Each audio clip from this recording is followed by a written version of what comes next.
Edi dinleyijiler, hemme döwürde bolşýardy, kitap madama adamlaryň ruhy iýmeti, kitaba goýulýan sarpa uly. Edi dinleyijiler, görnükli türkmen ýazyjy Nurmurat Sarıhanowyň kitap eserini okumadyk türkmen okujysy ýok bolsa gerek. Bu eseriň beýik türkmen akyllary Magtymly Pragyň Goşgular diwanynyň gadyr gymmaty baradagy diýenliginden siz habarlasyňyz.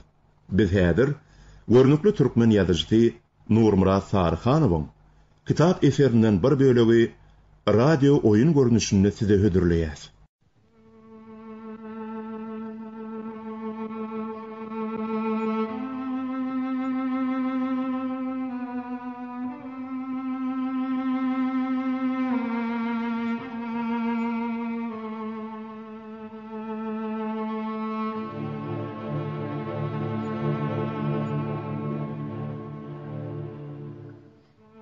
Welmurad ağa güzeran gözläp, özüniň iki düýesi bilen ýola düşýär.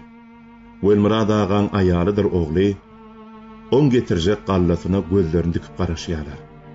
Emma Welmurad ağa galla getirenden ägeçen, gaýtam eklenjiniň çeşmesi bolan gowa düýänem bir kitaba çalyşyp, öýlerine boş gaýdyp gelýär.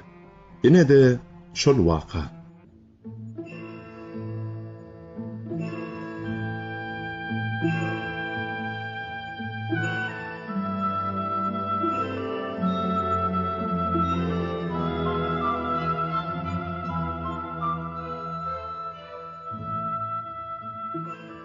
Men işim il işine aýlanyp, türkmen halkynyň çeper döredijligini ýygnamak boldy. Ine birdenem gum içinde ýaşaýan bir owal ýaşuly maňa şey dedi. Biziň şarwa owamyzda Welmurad ağa diýen bir ýaşuly bar. Megerem sen gözleýän zadyň şo ýaşuly bolmaly. Men Guma botna ýaşaýan Welmurad ağaň öýüniň salgyny aldym da on gapysyny açdym. Assalamu alaykum. Wa alaykum assalam. Gele görýüm de geçe görýüm. Saglypmy içerleň? Edene şükür. Ýaşuly sagamany oturansyň. Alhamdulillah. Saglypmy emme töwerekdaşyňyz? Edene şükür. Ýaşuly meni gadyr bilen töre geçirdi. Şaýna har hödür etdi. Ýuwaş-ýuwaşdan öwrenişdik. Ýaşly adamlar soranjaň bolýar. O maňa bir demde dünýäň soragyny berdi. Ýaşy ýigit bir geliş niredendir. Özüň nirelsen, haýsyndan haýsowadan bolarsyň. Näme kär etdiň sen? Işiň pişäň näme? Men kitap bilen iş talşýan. Şeylemi. Beýle olsa gatygoda. Kitap bilen iş talşýan idinmi? Hawa, kitap bilen. Onu ikimiz kärde jekedik. Menne bir kitap bar, ýalşy. Sen şo kitaba beren bahaňdan soň men sen näýil adamdyňy bilerin. Welmurad ağa öz işi bilen güýmenip beren aýalyna gygyrdy. Ay, sen şo kitaby munna berani.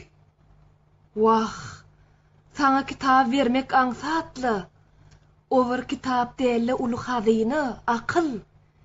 Sen eden söwdaň bar bola. Biziň gözlükip oturan gowy diýämde bir kitap berip gelýipdir diýip men adamyma kän igendim. Hawa, ýegeni bilensiň. Bu kitabyň gadyr gymmatyna inni düşündim.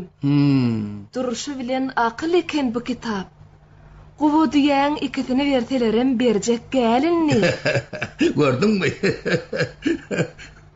Welmurad ağa aýalynyň getirip beren kitabyny sypalap oturuşyna öňmäge durdy. Alın ha, eni seredip gör. Hey gelen ýerinde şoňa ta gelip biljek kitaba duşdyňmy? Duşan nerede? Bir ören gowdur.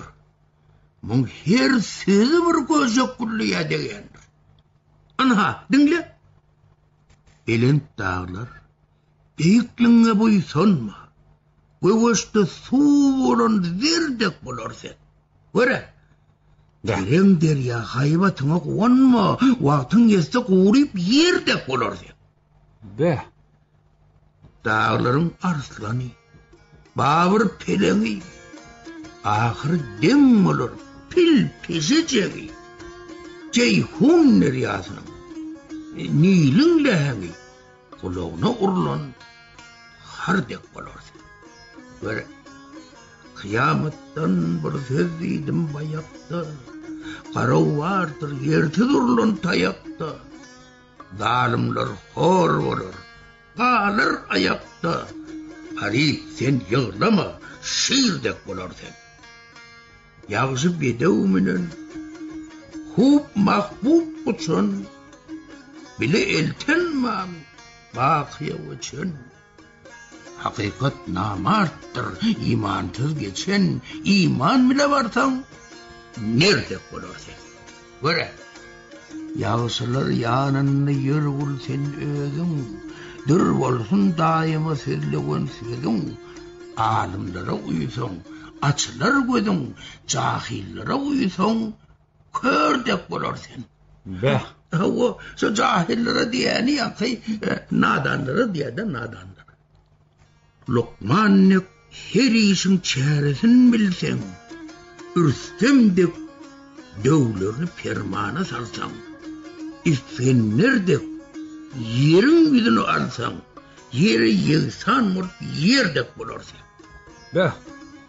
Mavtam uli, garap sözlü daşanni, cayın bilip sarpet bolsa aşanni, kamil tapsan, oy yorunu başanni, yedinni geçsen, erdek bolarsan. Be. Gördün mü neyim? Duruşuna manır. Doğru. Ay canini, men bir kitapdaki koşulun köpesini yattan bilýän. Tuğuleme Ulmurad ağa, tuğuleme. Men Ulmurad ağaň uzadan kitabyny elim aldım da, on käbir yerlerini okap berdim. Hoş hunungda, hoşlaşuwan gezmäge, barışmaga, gelişmäge ýat ýagşy. Gam hunungda, galmagyň üstünde, dogan ýagşy, gardaş ýagşy, zat ýagşy. Görýär. Oradan ýerden men aýdyp bereýin saňa. Halal işle, ahiretden wehmin bar. Pakyry ınjytma, köňül rehmin bar. Aşygaýdyr, azy köpdi fehmin bar. Akyl bolsaň, söze gulak tut ýagşy. Oku nim, oku. Yürek dayancıdır, oğul zürriyadi, şirin mahbub erer süngün kuvvati. Yigidin dünyada üçtür muradi, mahbub gerek, yarı gerek, at ýagşy. Görýär. Mollalar ahiret sözün sözlerler. Münkür olma, gelecek iştir, eylerler. Kim bilir ki? Ahiretten eylerler. Yiyip içip, minip uçup, öt ýagşy. Göre diýen. Okaver. Nefk almayan kişi sözden, öwütten, aýralygy ýokdur guuru söwütten. Göre. Den duş bilmez, magna aňmaz yigitten, agylyna ıssy beren it ýagşy. Beh, Mavtum uli, dostun sırın dizleme. Bir vefadır, ne mahrami gözleme. İdarlayan mı? Olmurad ağa. İnsam otur, halk içinde sözleme. Sözler olsan, söz astına yet ýagşy. Durşuna mandır görsem. Hak aýtdy. Men bir goşgyny okap başlamdy. Ulmurad ağa men öňüme düşüp, şo goşgyny ýatdan aýdyp berdi. Gara daşdan gara gyly saýlan göz, çöňüler görejin göze mehmanlar. Göre. Gelin aş diýip gelmez, turşatmagul ýüz. Nana mätäş däller, söze mehmanlar. Ağırdır hengamlar, uzakdır yollar, Çorosta yigitler, sedleşte tiller, baharda açılan reng güller, bir pasla açılan yadam yıkmandır. Oku nemidin oku. Ne azım hünerler, ne sırlı işler, ne hovalı dağlar, belent ağaçlar.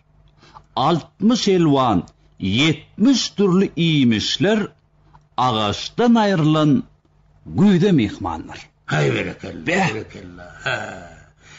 Yigidin bolmasa yarağı atı, sonu belli bilim, yoktur gayrati. Kocalıkça gider sünnün kuvvati, yigitliğin doğru, idam ihmandır.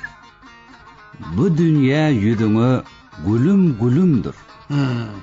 Cepası köp bolur, cevri zulümdür.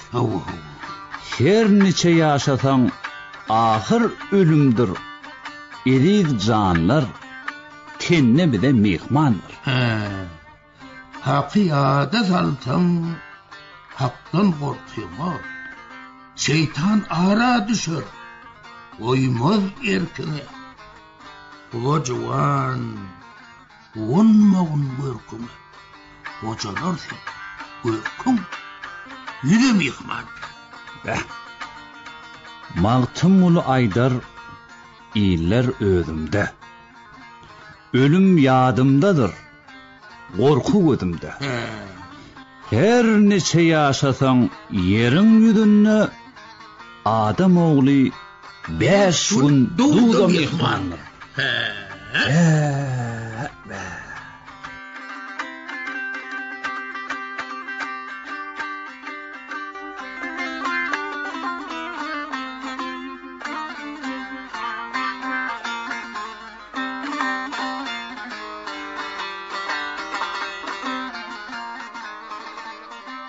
Men Wölmrad ağan yanına kän oturdum. Her näçe kän otursamam, oňa habarmy aýtmaga gaýratym çatmady. Her näçe bahalasam bahalada şu kitaby maňa sat diýmelim. Wölmrad ağan kitaba bolan ihlasyny görüp, kellämde köpden beri aýlap gören pikirimden el çekdi.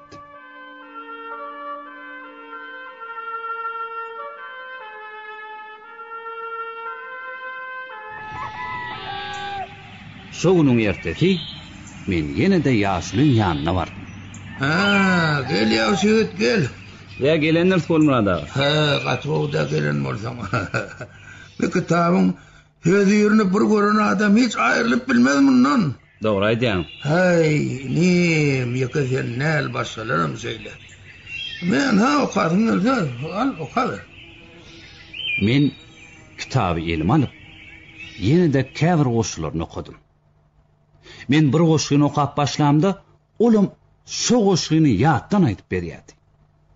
Men şu kitaba xaridardygymy sypaýçylyk bilen ýaňdytyp başladym. Wölmrad ağa. Jan. Bu kitap siziň eliňizde näçe wagt bäri bar? Ay 40 ýylda bolandyr muňa. Şondan bäri şu kitap menne. Siz bu kitapdaky goşulary ýatdan bilipsiňiz. Gaty geň zat. Bilýändir. Onu da ýöne bir bilmegem däl. Olaň hemmesin bir oturşyma gurrun bilen amaýdyp berip biler. Tebebi bu kitapda goşular men ýüregime ýazylgy. Men okajak da bolup görüňmi sen ýöne oýan mun alamda okawam bilen mokdum bir ýekeci harpyna da düşünemek. Beýle bolsa onu inni bu kitabyň size geregem ýokdur. Hay. Siz muny näçe bahalasaňyz bahalaň da maňa sataýyn. Goýawur, nim. Wölmrad ağa allan çykdy boldy. Gözleri petrep hanasından çıkara geldi. Ýaşlyň aýal ondan meter hopukdy. Elini ýakasyna ýetirdi. Bir haýukdan soň ýaşly özüne geldi. Ondan ol kitaby elimden çekip aldy da aýalyny uzatdy. Bunu yonkuyarına yığınap koy. Berme. Hiç kime de verme.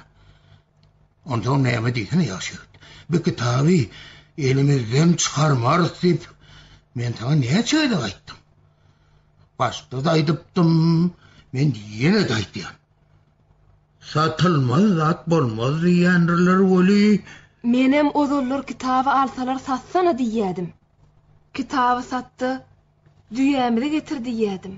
Satyn alýan adam bolsa sat diýädim. Kitabı nämeňe yaratjak? Kitapdan çörek bolanok diýädim. Howa.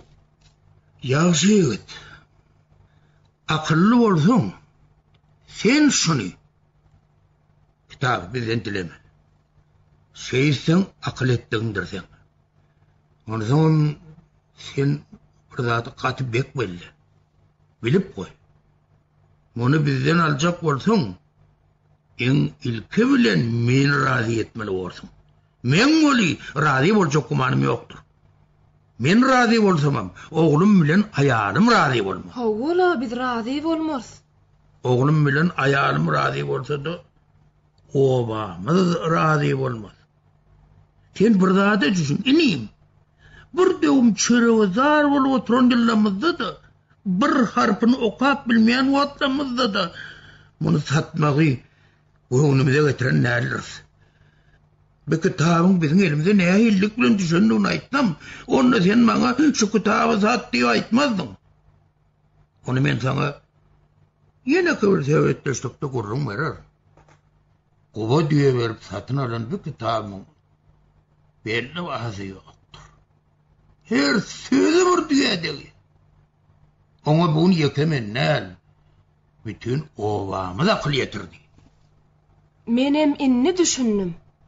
Bu kitap duruşu bilen akıl eken. Oğlu. Hudaý halata çöreğin birdady bolur. Kitabı hiç kime verme kakasy. Berjek manma bermen.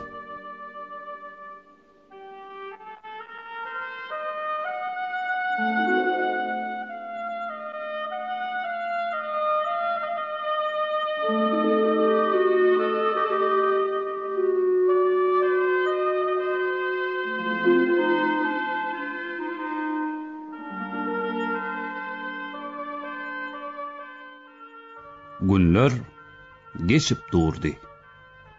Men yine de Gülmurad agan qaşymna peýda boldum. Salamlaşdyk.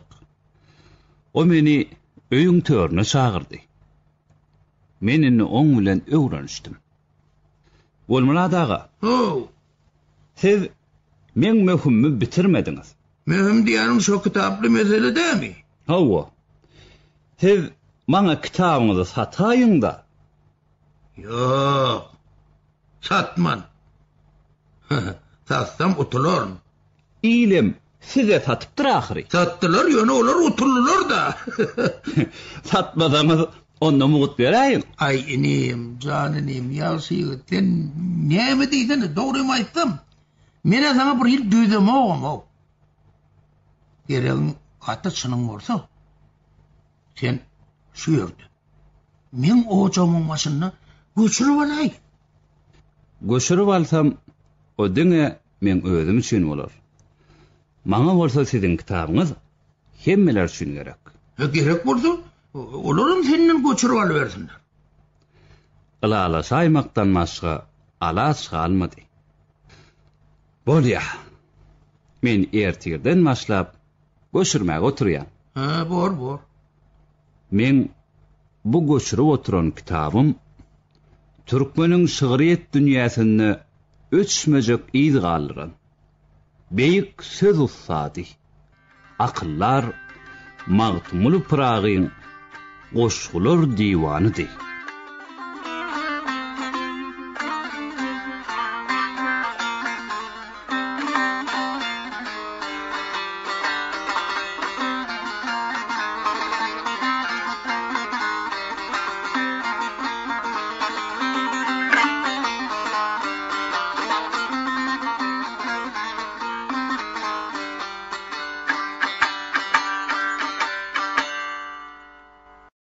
Eri dinleyijiler, siz Watan Radio ýaýlymynyň ilham bölüminde taýýarlanan radio oyunlar toplumundan birinin ediňiz. Radio oyuna gatnaşdylar. Türkmenistanyň halk artisti Juma Ýagmyradow, Alyas Durdiýew, Bäwul Hakalyýew, Döwlet Annagelliýew. Radio oyunu goýun Juma Ýagmyradow. Radio oyunu timarlanlar Döwlet Oradow bilen Ýazgyl Allaguliýew. Radio oyunu taýýarlan Maltumul Muşyýew.